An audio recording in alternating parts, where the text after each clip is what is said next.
What is the reason of increase in cheating and divorces in India? A country which has almost no divorce cases only a decade ago, especially if you come from a Hindu middle class family or a small town or village. Divorces were a very real phenomenon in Hindu families. So why is it becoming common these days? One of the reasons for this is decline in our religious values,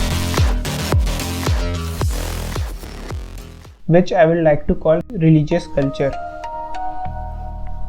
which states people who get married are tied in the marriage for 7 lives, which is literally आप 7 जन्मों के बंधन में बंध गए हो. And there is no mention of divorce as a thing in Hindu cultures, or at least normal Hindus have no idea of a divorce being in their religion, even if there exists one. When I was a child, I had no idea about divorce and heard about it only in Bollywood movies. And it was an alien concept for me that only existed in movies like the really high jumps they used to do in old movies, where the hero used to jump from tall buildings and survive that. And it was only a movie thing that didn't happen in real life. Then after some time, when I became a teenager, I heard 1 or 2 stories of divorce. That too was of people that I didn't personally know and mainly lived in big cities and were rich or NRIs. From that day to today, divorces are becoming common, especially in people born in 90s.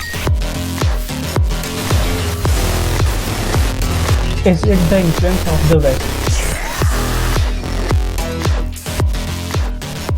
If you think about it, West has lost its values and cultures to things like materialism, lust and gluttony. And on top of it, they promote these things as cool and progressive.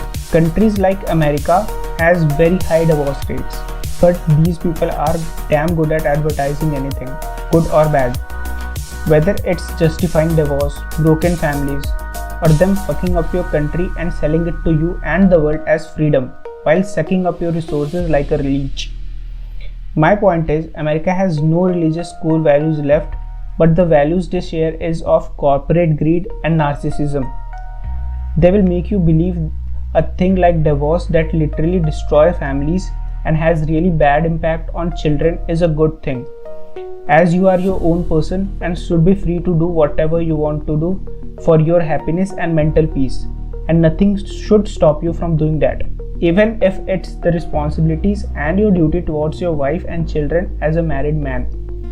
I am not justifying toxic marriages, but also not supporting narcissism that is being promoted these days in marriages.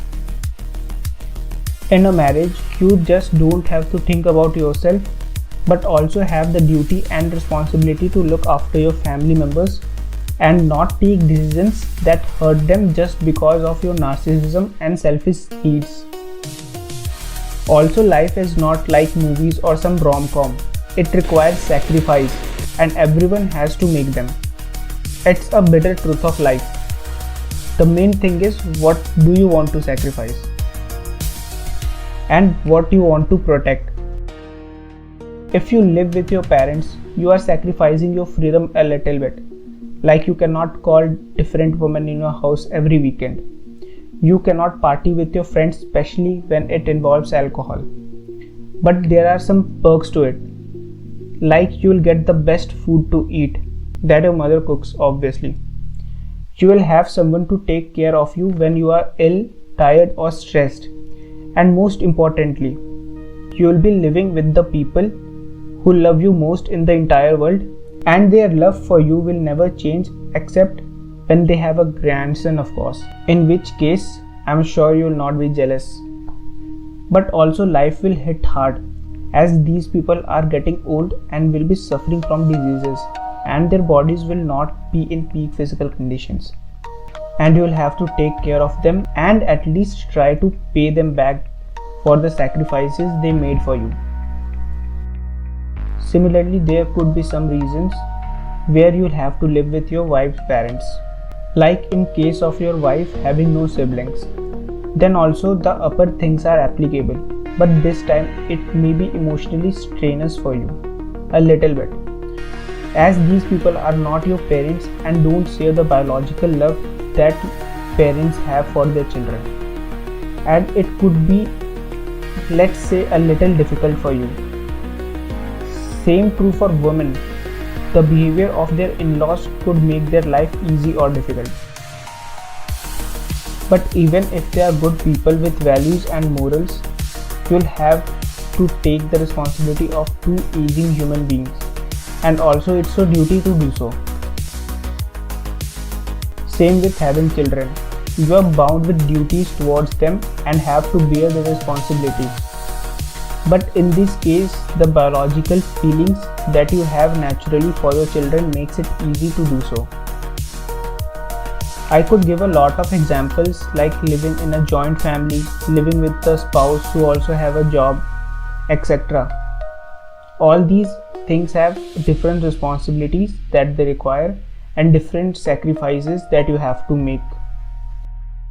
Also, if you choose to live alone without marrying, then that has its own set of problems, like loneliness, getting old and not having someone by your side while your body breaks down slowly. We human beings are social animals and depend largely on socializing or being around other human beings for our mental health, and loneliness is one of the worst things that a person could go through, assuming he is not a psychopath, of course. The most brutal punishment that was given to people who deserve to suffer more than the mercy of death is solitary confinement, which is literally social isolation to make the person suffer more. We human beings are so socially dependent that we spend a large chunk of our life, money and time in making us more socially appealing and wanted. Things like buying costly phones even when we can barely afford it, buying expensive shoes that you know you will not be wearing more than 2 times in your life and will be kept like a trophy to show off, buying expensive cars, posting photos of traveling to expensive or luxury hotels, yachts and other places, dressing in a way that matches fashion trends going on currently. All this to get social validation and praise. It is even the dream of most of us to be famous and well known to people. In fact, the whole social media is built upon our urge to show off and get social validation. There will be a time your friends will not be able to meet and spend time with you as they used to do, as they will have a family of their own with whom they will likely prioritize spending their free time with, and will be less available for you, especially if you live in a city and people have to take some time out of their already very busy schedule, a large part of which is their jobs. Unlike villages where people are generally available and interact with each other each day for a good amount of time and have a happening social life. Is it the decline of our religious values? Or is it the increasing influence of sluttiness that is disguised as feminism, which preaches drinking, partying, smoking weed, doing drugs, and sleeping around with as many people as possible as freedom, which they mix with things like freedom of education and opening about female sexual problems that is considered taboo, and rights to female to do whatever they want in their life, just like they did it with smoking cigarette ads in USA, which states a strong independent woman smokes, promoting tobacco to women. That would have hurt a lot of women and teens who took it thinking it's cool and it makes them independent. Plus, there is social media that makes it easy for people to stay in contact without being physically present around the person you are talking to, which would have a lot of hurdles if they had to contact that person in real world physically rather than online. In real world, they may have to face someone's father, husband, boyfriend, wife, mother, brother, etc. who are very protective of the person or are literally in relationship with them.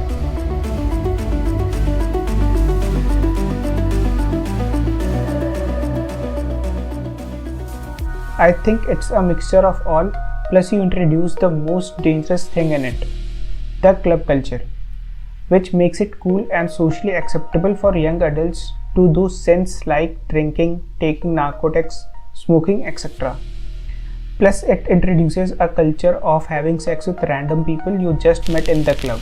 Some may argue that club is about having fun and meeting people as movies are taught us to think. Meeting a person in a club with whom you want to get in a serious relationship or marriage is like going to hell to find angels. You need a person who has some what I call religious moral standards, who views sex as sacred thing and doesn't consume alcohol or other narcotic substances. And these standards are mainly imposed by religion.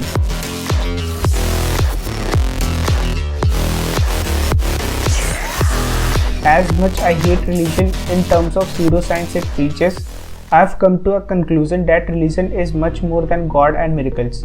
It also has a purpose to guide society in a right way by introducing people with things like sins, forgiveness, good deeds, being selfless, and to help the needy, etc. Club is a place whose main selling point is doing all these vices, which is sold in the disguise of cool and fun. If you remove alcohol from the picture, then all the concept of club will be demolished and people going there will be reduced by more than 90%. As you need something to numb your brain and reduce your thinking capacity to do things that people go to club for. The problem is psychological effect that this clubbing culture will be having on young minds is a lot. What do you think is the most heartbreaking thing in a relationship or marriage is? It's cheating, which literally is your partner having sex with someone else. Now imagine the people for whom sex has not remained sacred and a bit taboo, and they don't view it with the lens of being something very personal. That they aren't comfortable having sex with just anyone or with multiple people. What if sex is just like another physical activity for them that provides them joy and nothing more? Add a mixture of modern medical science in it. You cannot have any side effect or any proof of cheating because of things like pills and condom. What if it is given to a person who already has normalized sex in their mind? What do you think would happen? Wouldn't the chances of cheating increase, especially if you combine it with being attracted to someone other than your spouse? Thanks to the time you are getting to spend with other sex in office, gym, or spending time virtually online. It's human tendency to get attracted to people of opposite sex, especially if you spend enough time with them without introducing any strict boundaries with them. That's how people get attracted to other people whom they didn't know beforehand, who later becomes their boyfriend or girlfriend. And that's the reason people move on from their ex to other people, because they develop a liking and feeling for them after spending time with them. Plus, there are people who are just horny and want to get laid and will do anything for that, even manipulation and pretending to love, even if it means breaking up a perfect relationship and destroying two lives just to satisfy their lust. One more thing I've noticed is happening for a past few years is there are some people who are trying to demonize social shaming or social judgment by framing it as a bad thing and want to shut it down completely. That will create a world where if they do anything immoral, the one thing that had a great impact on their social life will not be effective, and these people will be free to do anything in the name of personal freedom and choices. Social judgment has been a part of our society for a long time. It is a method used by society to shame some wrongdoings, which in turn affects by decreasing social respect of the person who has done them. It could be about stealing to murder to wrongdoings to women to cheating in a marriage. And person loses respect in the society on the basis of how immoral things they have done. Social judgment could have some real consequences that could affect the person really badly and destroy their social life. Remember, the worst place to live in is the one with no rules and a society that doesn't stand against evil and doesn't punish immoral acts. To sum it all up, I think all these combined are the reasons for increasing cheating and divorce rates in our country. If you liked my analysis on the video and would like for someone like Swetav Gangwar or any Indian equivalent of Aspen Gold to review, then go and bomb their DMs to react on this video and give any criticism or points they have to add on this topic.